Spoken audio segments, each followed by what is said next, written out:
Hi, this is Josh with SKAA. In this video, I want to demonstrate how to set up the Dillinger Labs Death from Below subwoofer as a sub for your studio or home studio. There are two different setups I'm going to demonstrate in this video, but there are many other configurations that you can use, and I'll talk about some of those alternative configurations toward the end of the video. One of the setups will require a Dani SKAA Pro transmitter that can be connected to the main outputs on your audio interface. This works with any small format or large format audio interface that has TRS line level outputs. And if you have a monitor controller in your studio like I do, I'll demonstrate a second setup that can be done with Dani or optionally with an Akiko Pro SKAA mini transmitter. Now, I've already demonstrated in two other videos how DFB is the ultimate wireless sub for mobile DJing, live performance, portable sound systems, or as a party or event speaker, especially when used in tandem with Soundbox 4. I'll link to those videos in the description below if you want to check those out.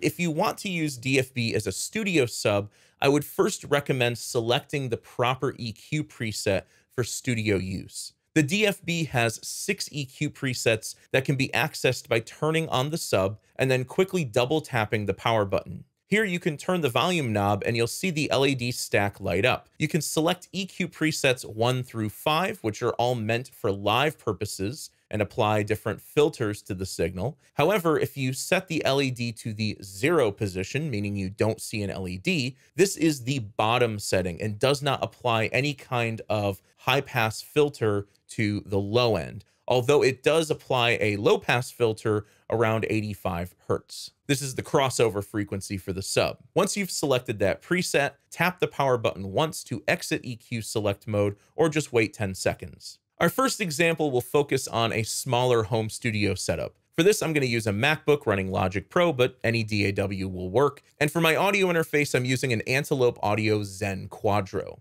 This has stereo monitor outputs as well as a pair of line outputs, but only the monitor outputs are required for this. So if you have a smaller format interface with only 2 TRS outputs, that will work just fine. Connect your audio interface as you normally would to your computer, and then with a pair of short TRS patch cables, connect the left and right outputs of your audio interface into the inputs on the Dani. I'll turn off the pads on both channels by setting these switches to the center position, and I'll set the signal level to +4 since we're feeding Dani a balanced pro audio line level signal from the interface. If for some reason you're using an unbalanced line output like RCA to TS, you would use the -10 option. Next, with 2 longer TRS cables, I'll connect the through outputs from the Dani to my left and right studio monitors. If you're using passive speakers with an amplifier, these would go to your left and right amplifier inputs. I should also mention that the throughs on Dani will stay on even if the Dani is powered off. So if you need to work without the sub, you can simply turn off the Dani and continue operating normally with just your studio monitors.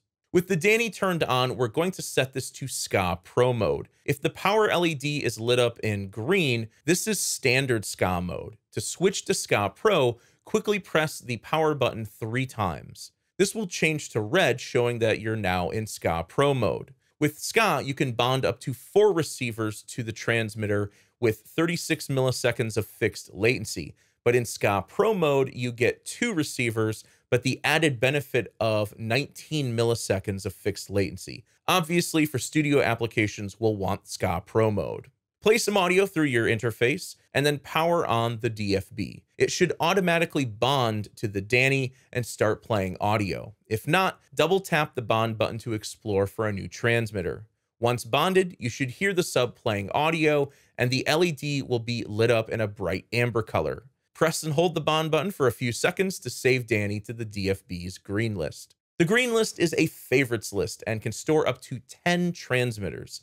For this studio application, the favorites list is not really as important, but what is important about the green list here is that it allows the DFB to automatically bond to the Dani each time it's turned on, so no exploring needed. So you can set this up just one time, and anytime you turn on the Dani and DFB, the DFB will automatically bond to the Dani. The last step is to power on your studio monitors and dial in the level of your DFB. If you want to learn a technique for calibrating your sub level, stick around to the end of the video for that, or if you want to jump straight to that section, use the chapter selection below. Because the studio monitors and the DFB are all connected to the same output on your audio interface, your monitor volume control will control the level of both your monitors and the DFB.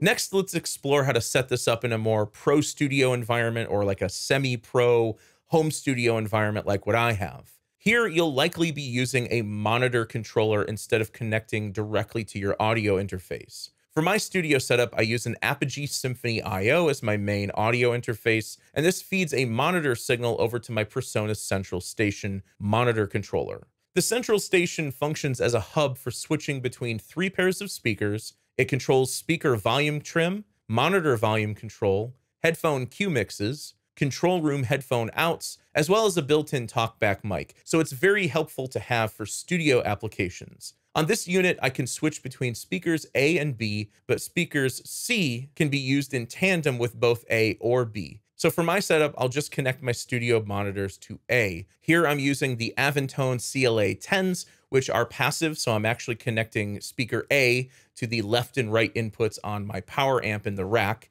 with some short TRS cables.